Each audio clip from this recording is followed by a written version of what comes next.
Hi friends, అంటే ఇప్పుడు నాటు వేయటకు రెడీగా ఉన్న పొలాన్ని మీకు చూపిస్తాను.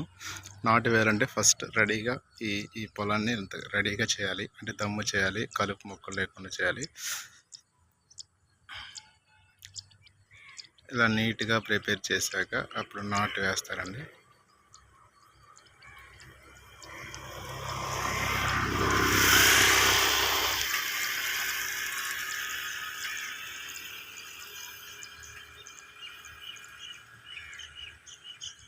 ఈ కలుపు మొక్కలు పోవటానికి కూడా 2-3 సార్లు దమ్ము చేస్తారు.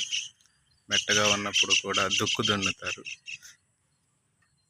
ఇప్పుడు చూస్తున్న పొలం మనం నాటు వేయటానికి రెడీగా ఉంది.